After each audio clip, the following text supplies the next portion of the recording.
In the headlines, first in Venezuela, the country's defense minister has rejected former U.S. President Donald Trump's announcement of total naval blockade on Venezuelan oil tankers, calling it an act of piracy and a violation of international law.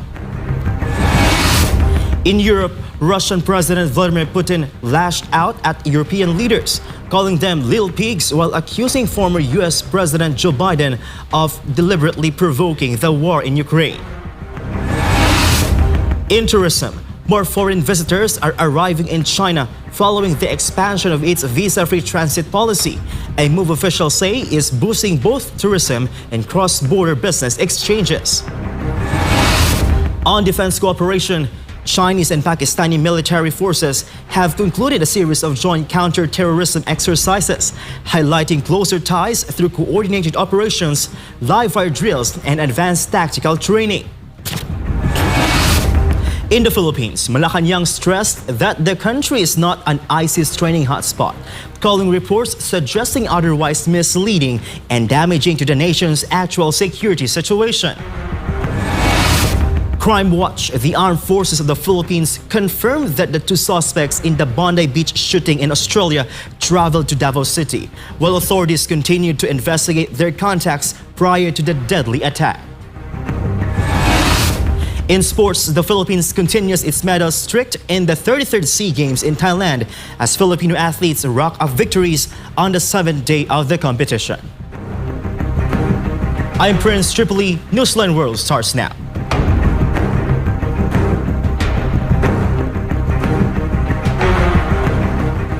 Malacanang stressed that the Philippines is not an ISIS training hotspot, contrary to reports circulating in some foreign media describing such claims as misleading and damaging to the true state of the country's security situation.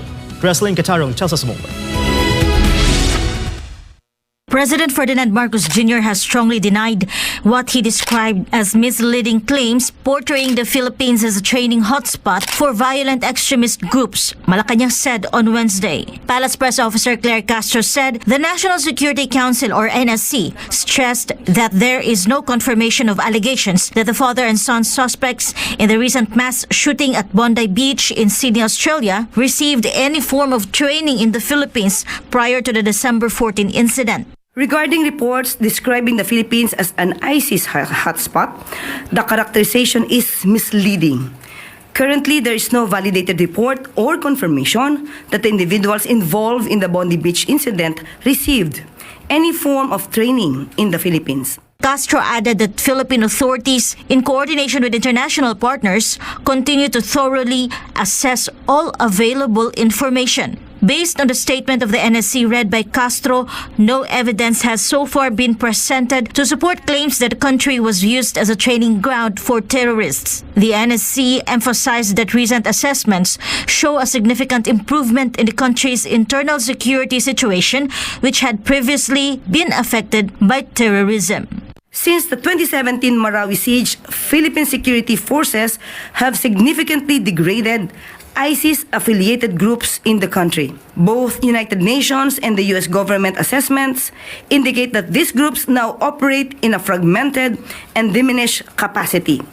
Violence in Mindanao is largely driven by historical conflicts and local clan disputes, rather than the operational capacity of ISIS-affiliated organizations. These improvements, she said, are the result of the authorities' strict monitoring efforts and the cooperation of communities in keeping the country safe.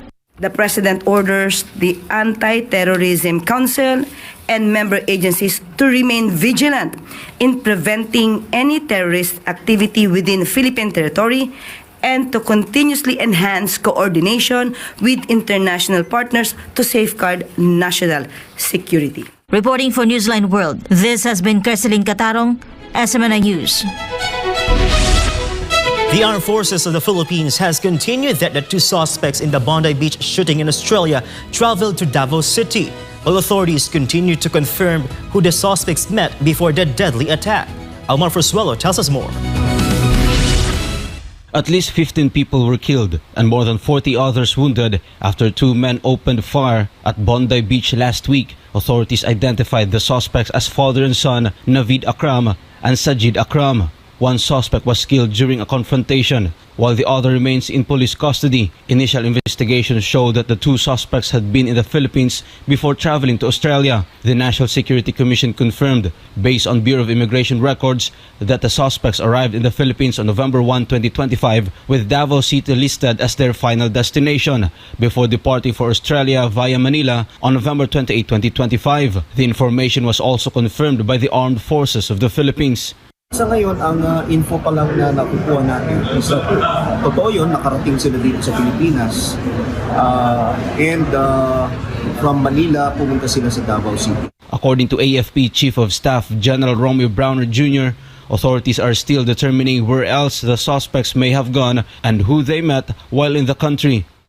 Pinag-aaralan pa ho natin, ini-investigate natin further kung ano yung mga pinuntahan nila ng mga lugar, kung sino yung mga kinausap nila. On whether extremist groups remain in the country that could serve as training grounds or safe havens for terrorists, Browner said the Philippines has significantly weakened terrorist networks over the years. Alam nyo, sa ngayon po ay napakalaki ng accomplishments ng ating bansa when it comes to yung pagpuksa natin sa mga rebelding mga terrorists, mga terorista.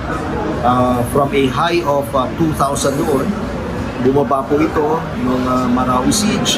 Ngayon po, konti na lang sila. Konti na lang talaga.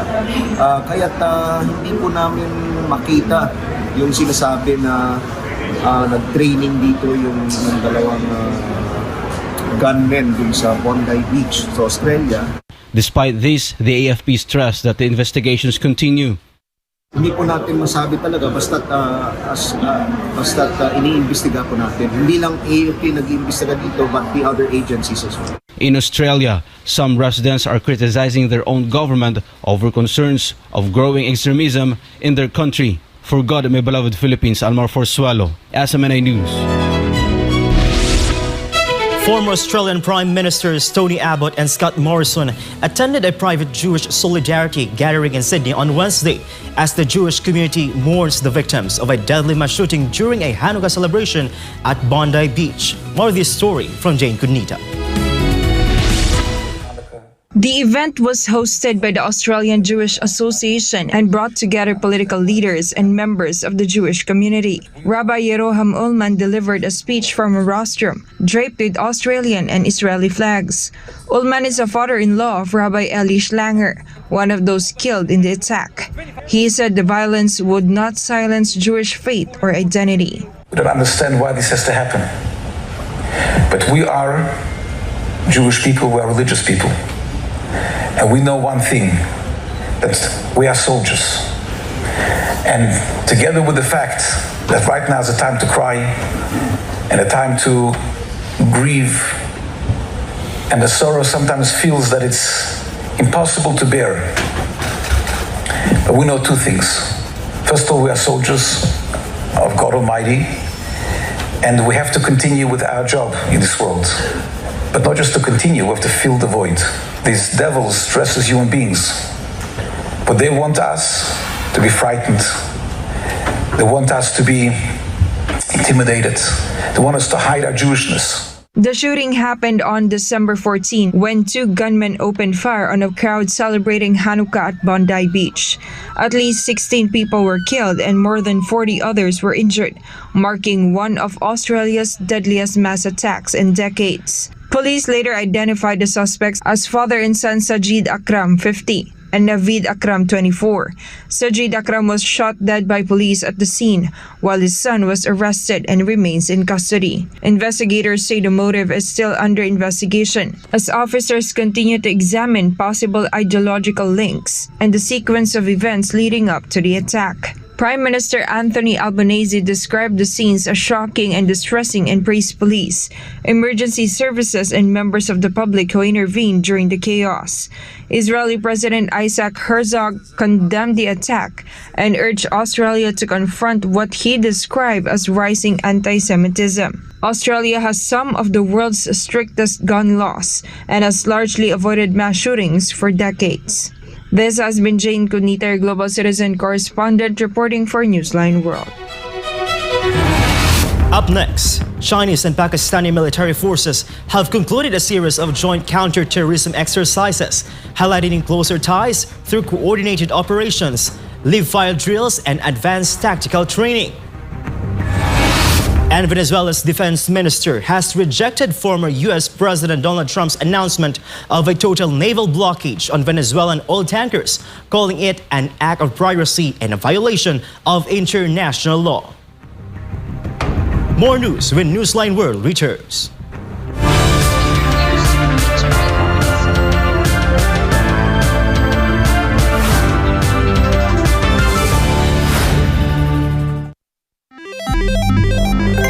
Isang pindot lang, pwede kang maka-jackpot.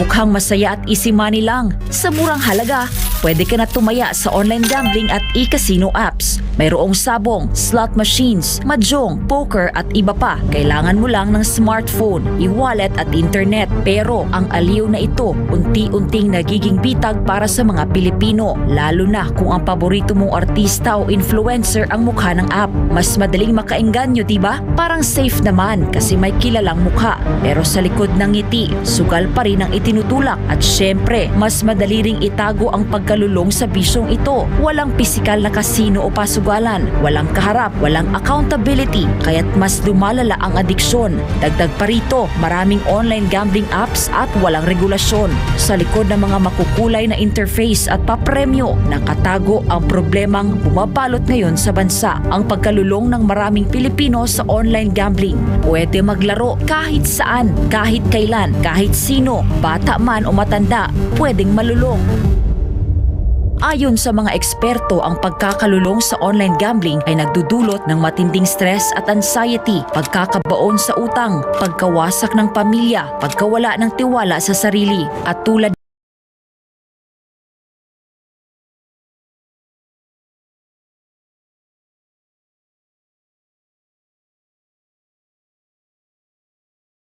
ng ibang bisyo. May mga senyales ito tulad ng hindi makapagpigil kahit walang pera, palihim na tumataya, pagpapabaya sa trabaho, pamilya o sarili. Sa bawat taya, may mga taong tunay na kumikita, mga malalaking negosyante at investors na negosyo ang bisyo ng masa. Para sa kanila, perang pumapasok lang ito, pero para sa ordinaryong Pilipino, kabuhayan at relasyon ang nauubos. At ang masakit, tila matagal itong nahayaan. Hindi ito naging prioridad ng mga nakaupo sa taas hanggang sa sobrang lumala at halos naapektuhan na ang buong komunidad. Ngayon, sa dami ng nalulung at sa laki ng pinsalang naidulot, saka palalong umugong ang mga panukalang batas para higpitan ng online gambling, gaya ng pagbabawal sa paggamit ng e-wallets para tumaya, pagtaas ng minimum bet, mas mahigpit na identity verification, pag-block ng mga illegal na gambling sites, at bawasan o ipagbawal ang mga ads na target ang kabataan. Maaari itong magmukhang laro lang, pero sa katotohanan, isa itong sugal sa kinabukasan. Ang kita na dapat sa mga pangunahing pangangailangan o ipon na uubos sa sugal. At sa mundo ng online gambling, mas madali kang matalo kaysa manalo. Huwag hayaang sugal ang magdikta sa iyong buhay. Isang paalala mula sa SMNI.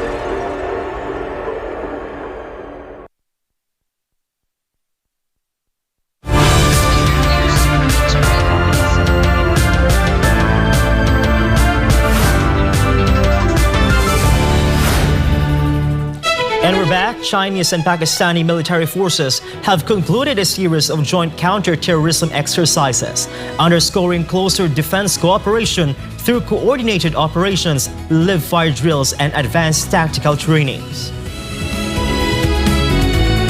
The joint drills brought together Chinese and Pakistani forces for counter-terrorism operations focused on coordination, live-fire drills, and the deployment of advanced equipment. Chinese military officials said the activities involve close coordination with Pakistan's military and local authorities to ensure the safe and orderly movement of troops and equipment throughout the operation. Chinese officer Yang Kun said multiple layers of coordination were carried out.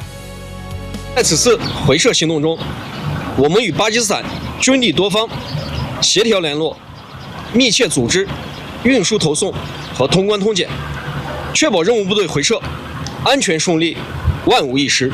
在实兵演练中，短20分钟出动特战、陆航以及空中察打、信息保障等多个作战群队，演练数十个科目，充分体现了反恐作战行动节奏快、协同要求高、无人装备应用广的特点。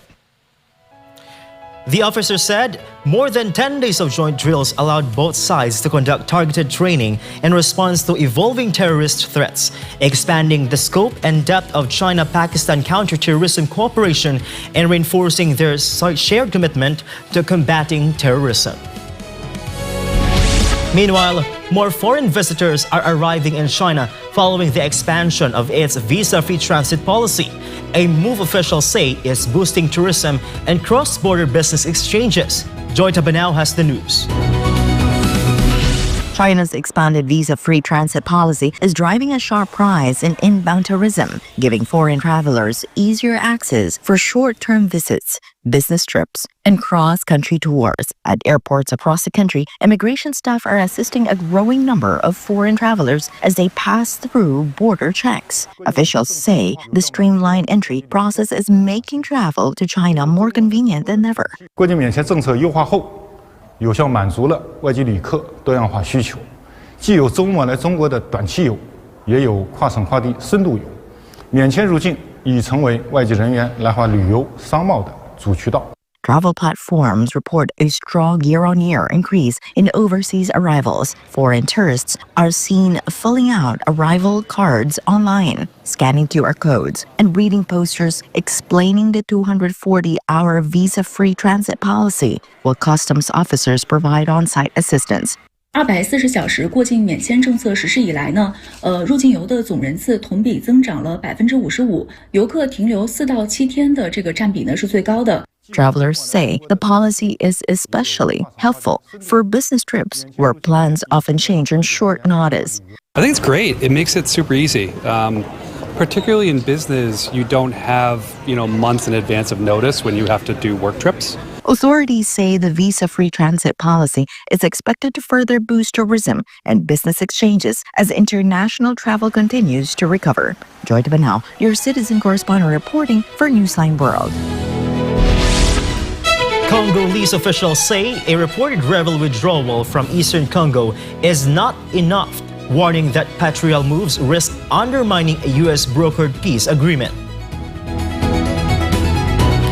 DRC Communications Minister Patrick Muyaya said that the alleged M23 pullout from Uvira was a distraction, insisting that the Washington Accords require a full withdrawal from all occupied territory. He said the demand extends beyond Uvira to major eastern cities, including Goma and Bukavu. Ce qui a été fait hier ne concerne que leurs signataires. Ce qui est évident pour nous, c'est que nous attendons que ce qui est prévu dans l'accord de Washington s'applique pleinement. Nous ne voulons pas des choses qui peuvent être faites pour la façade. Ce que nous voulons, c'est le retrait total des troupes rwandaises sur nos territoires. Le retrait ne concerne pas Kouvira, le retrait concerne Goma, le retrait concerne Bukavu et toutes les parties du pays qui sont sous leur occupation. C'est cela l'accord de Washington.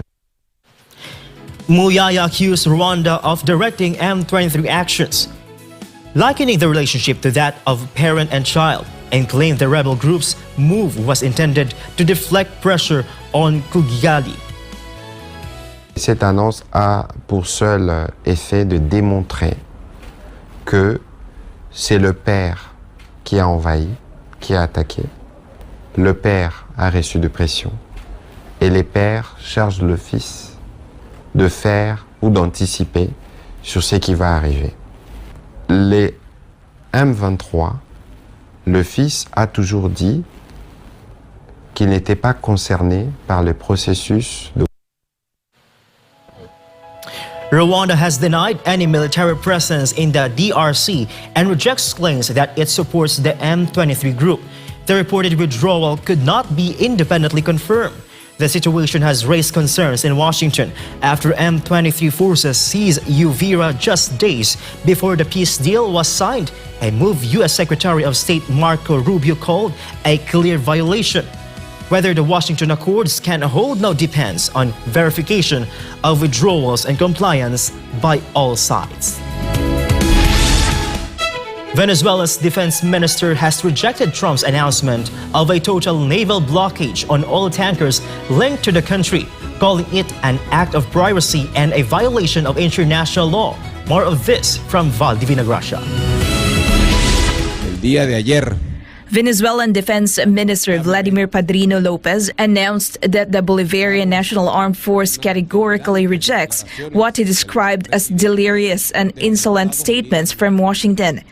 At an event marking the 47th anniversary of Venezuela's Integral Aerospace Defense Command, Padrino Lopez accused the United States of threatening armed action and ordering the confiscation of ships transporting Venezuelan oil, insisting the move has nothing to do with combating drug trafficking or criminal organizations. esto es por petróleo, esto es por nuestros recursos naturales, no es el narcotráfico, no son las bandas criminales, no, nada de eso.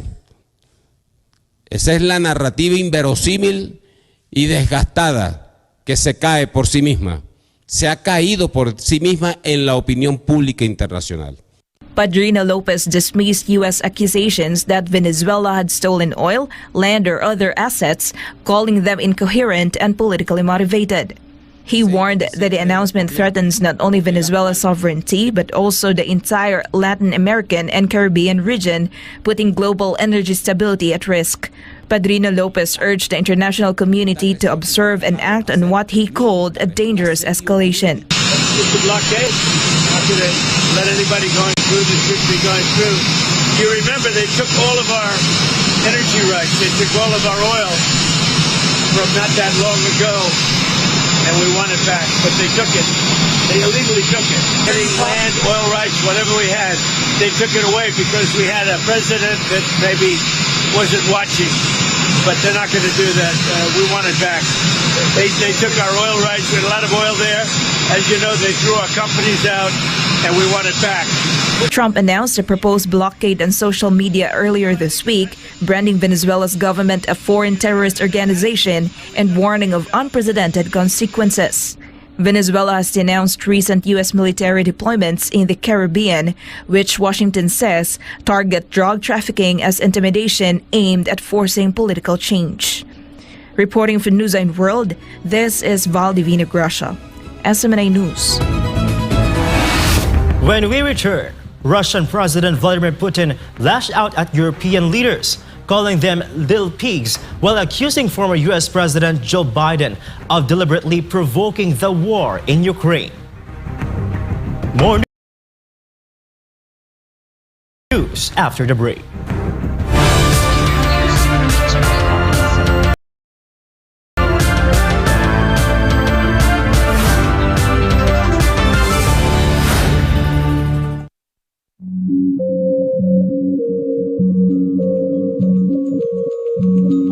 Sa panahon ng tagulan, hindi lang baha at ulan ang dapat bantayan, kundi pati na rin mga sakit na pwedeng makahawa.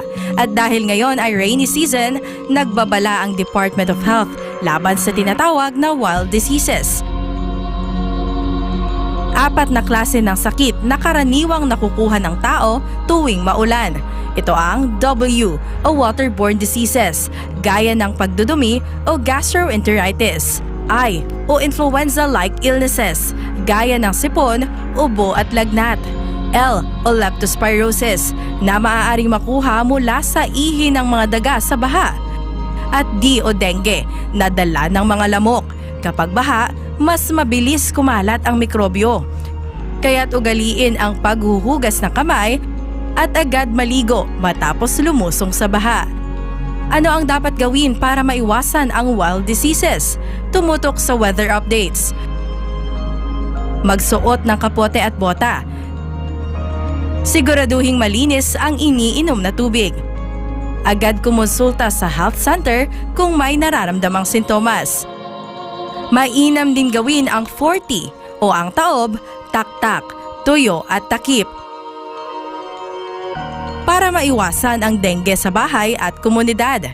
Maglinis, magmasid, mag-ingat. Labanan ang wild diseases ngayong tag-ulan. Ang paalalang ito ay hatid sa inyo ng SMNI.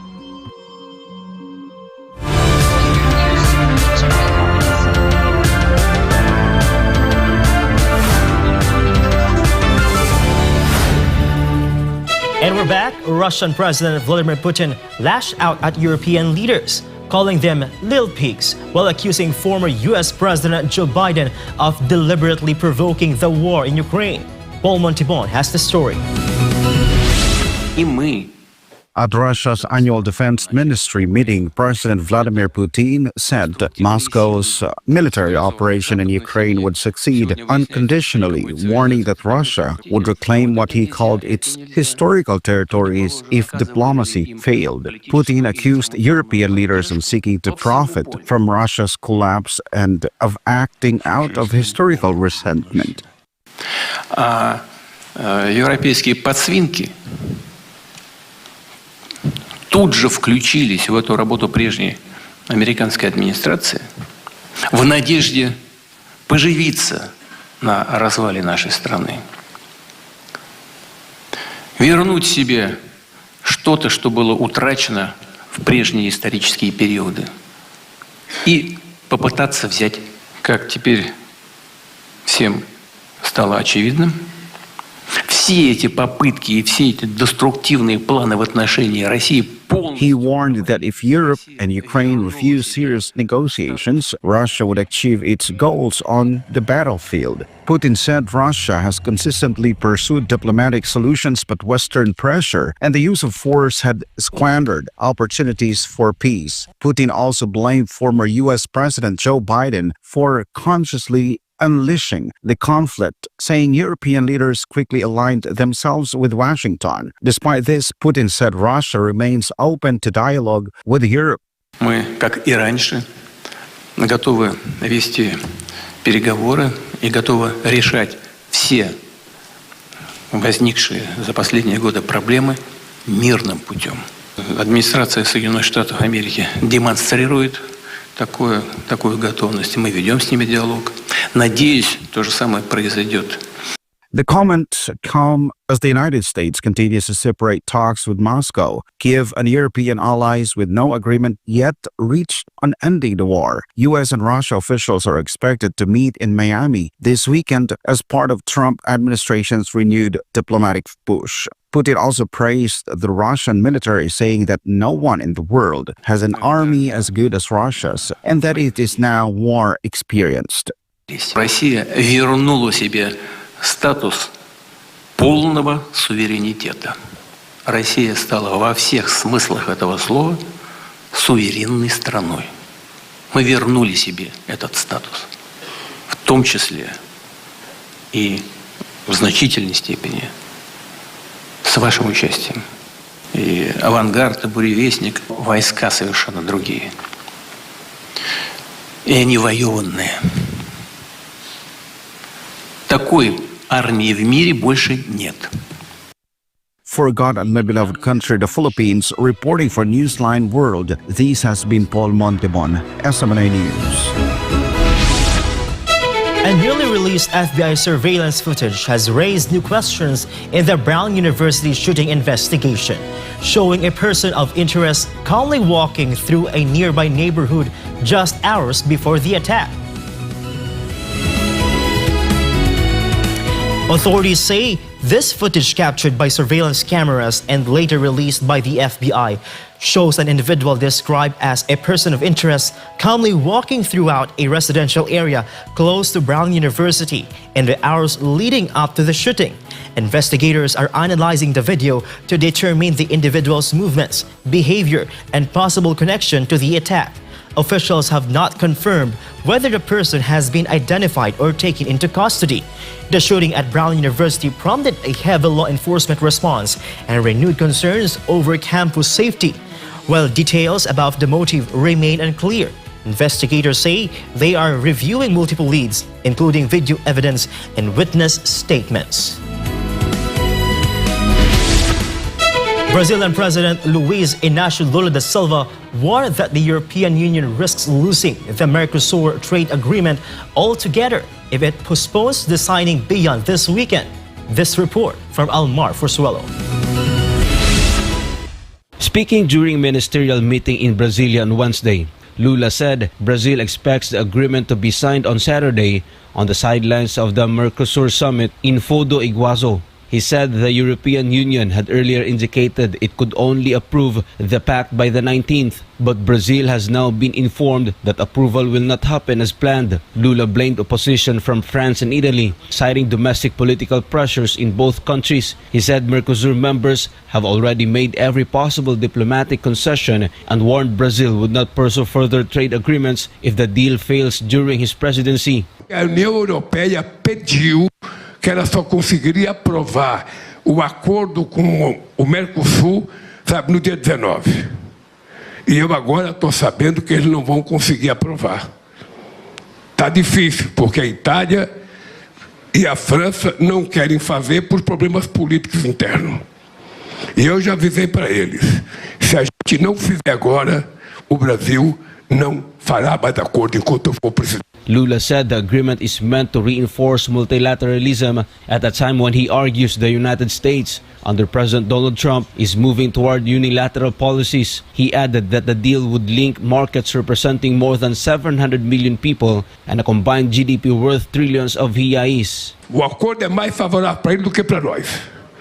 O Macron não quer fazer por causa dos agricultores deles, a Itália não quer fazer não sei por causa do quê. Negotiated for more than 2 decades, the agreement would allow the European Union to export more vehicles, machinery, wines and spirits, while Mercosur countries would increase shipments of beef, sugar, rice, honey and soy to Europe. For Argentina, Brazil, Paraguay and Uruguay, the pact would mark their first trade agreement with another economic bloc and a major step toward deeper global integration. Mas também se disser não, nós vamos ser duros daqui para frente com eles, porque nós cedemos a tudo que era possível a diplomacia ceder. The Mercosur summit is set to open this weekend in southern Brazil, with the future of the long-delayed EU trade pact hanging in the balance. Reporting for Newsline World, Almar Forsuelo, SMNI News.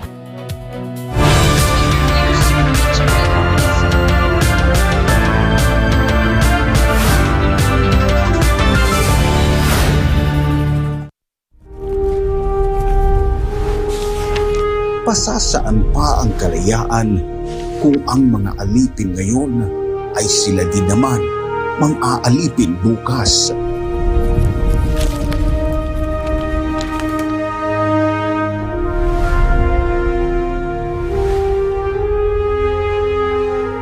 Ibigin mo ang iyong bayan ng sunod kay Bathala, sa iyong kapurihan at higit sa lahat sa iyong sarili.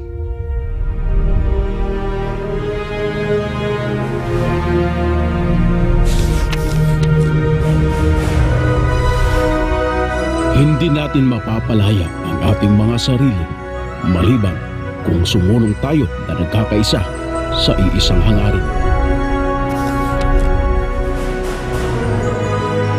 Ang tunay na makabayan ay ang tumutupad ng pagpapabuti ng kanyang mga kapwa, gaano man kaaba ang kanyang katungkulan. Naway magsilbing paalala ang kanilang mga salita upang lalo nating mahalin at tapat na paglingkuran ang minamahal nating inang bayan.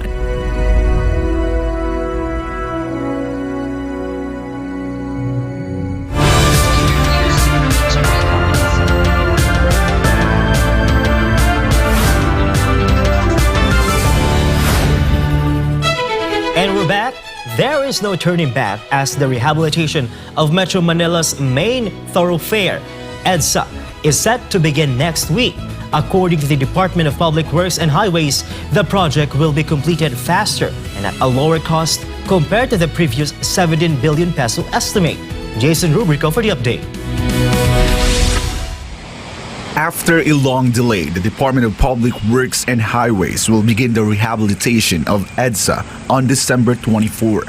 According to DPWH Secretary Vince Dizon, the project will be implemented in 2 phases and is targeted to be completed in just 8 months, from December this year until May next year, far shorter than the earlier plan, which was expected to take up 2 years. Very different siya from the previous plan, pero tingin namin it is really a better way ayon sa utos ng Pangulo natin, and minimal disruption sa ating mga kababayan at napakalaki ng savings natin, matitipid natin dito sa project na to. Dizon added that during the first 4 months, work will focus on the stretch of EDSA from Rojas Boulevard to EDSA Orense, while the remaining sections will undergo rehabilitation in the succeeding 4 months. The agency will use stone mastic asphalt, a more durable type of asphalt commonly used in other countries. Itong technology to, makikita niyo ito mostly sa Japan. No, kung makikita niyo yung mga asfalto sa Japan, ito yung gagamitin nating teknolohiya. Dahil hindi na nga tayo magre-reblock ng lahat, kailangan natin asfaltong matibay. To minimize the impact on traffic flow, Dizon explained that work will be carried out 24/7 from December 24 to January 5, a period when vehicle volume on EDSA is expected to be low. After this period, rehabilitation will proceed lane by lane from 10 in the evening to 4 in the morning, reopening to motorists by 5 in the morning. In addition to the shortened construction period, the total project cost has also been reduced to 6 billion pesos from the original 17 billion pesos. Under the new plan, number coding and other mitigation measures such as free passage on tollways will no longer be implemented. This time, walang pagbabago sa number coding scheme dahil nga ang pagsasara lang ng karsada will happen December 24 to January 5. Which is, sa experience namin, sa datos namin, kakaunti talaga ang sasakyan sa buong Metro Manila. Maybe because siguro 70% ng population ng Metro Manila ay either nasa abroad or nasa probinsya. Meanwhile, the Department of Transportation assured that public transportation is ready to accommodate any potential impact from the rehabilitation. Titiyakin po namin na may sapat na supply ang ating EDSA busway. No, at alam namin kasi na magdudulot din ito ng kahit papaano ng traffic sa ating kalsada. Ganun din po na sa ating MRT3, kausap na rin po natin si GM Mike Kapati at ang ating railway sector na dapat yung ating mga bagon ay parating maayos para makasiguro ng ating kababayan na may masasakyan sila. Reporting for Newsline World, I'm Jason Rubrico, SMNI News.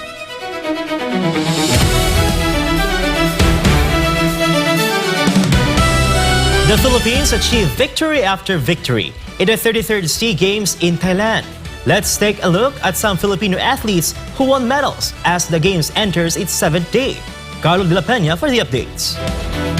The Philippine delegation continues to make a strong showing at the ongoing 2025 SEA Games in Thailand.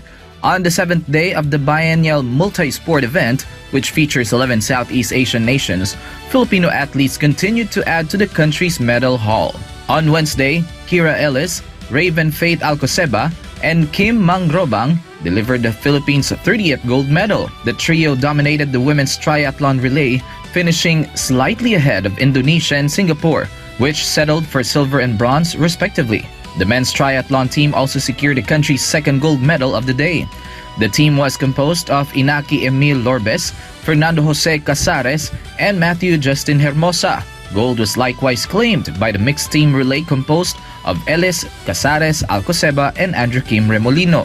Meanwhile, Team Cebol captured a gold medal in esports Mobile Legends Bang Bang after defeating Malaysia with a sweeping 4-0 score. On the other hand, Johnny Delgaco won the silver medal in women's singles sculls. Rinji Peña Redondo and Van Adrian Maxilom, meanwhile, earned the bronze medal in the men's double sculls of the rowing event. Also taking silver was the Philippine national women's netball team after defeating Brunei Darussalam in Group A of the netball competition. However, Alex Yala and Francis Casey Alcantara failed to advance to the finals of the mixed doubles tennis event after losing to Thai opponents. This marks the Philippines' first bronze medal in the tennis event. Here's the latest gold medal tally. Thailand dominates the games, ranking first on home soil. The Philippines ranks 6th overall with 213 medals, 38 gold, 55 silver, and 120 bronze. Reporting for Newsline World, this has been Carlo De La Peña bringing you the latest sports news.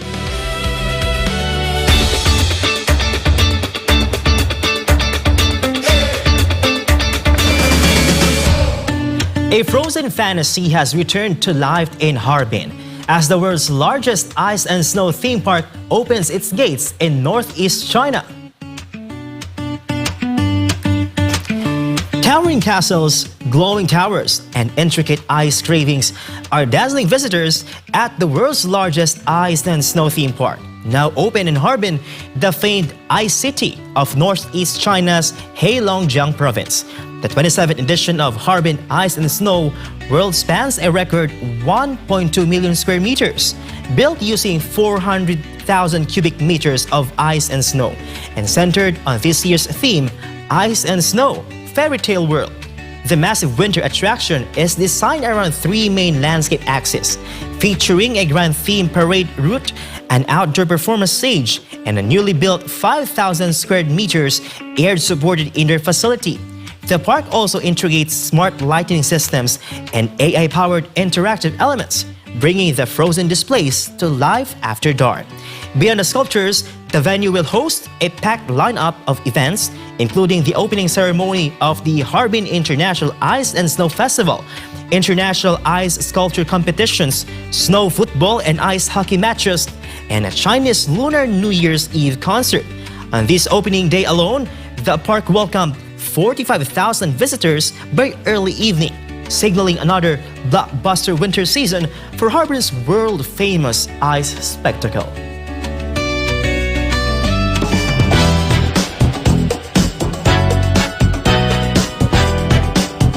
Iceland has relinquished her national title after alleging she was removed from the Miss Universe competition without her consent, a move that has sparked controversy and renewed debate over transparency and contestants' rights in international beauty pageants. Blake Ann has the story. Miss Iceland Helena O'Connor has stepped down from her national title after claiming she was withdrawn from the Miss Universe competition without her consent, sparking controversy within the pageant community.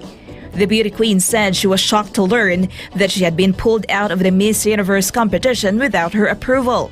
In a public statement, she explained that the decision was made by pageant organizers, leaving her with no choice but to relinquish her Miss Iceland title.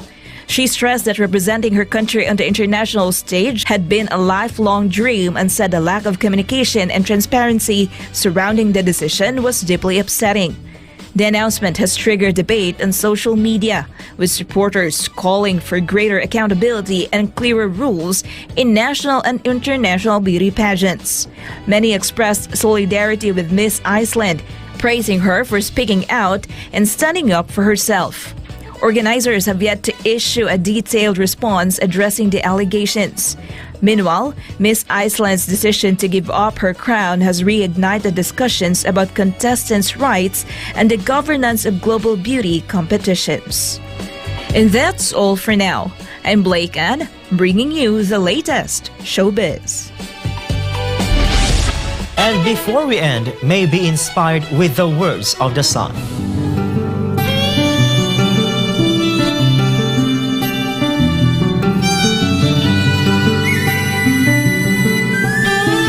Every day may not be good, but there's something good in every day.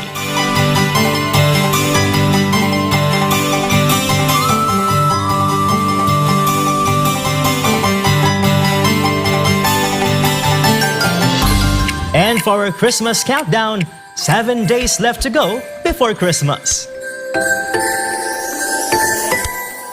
And that's all for this edition of Newsline World. For God in my beloved country, the Philippines, I'm Prince Tripoli. Thank you for watching. Goodbye.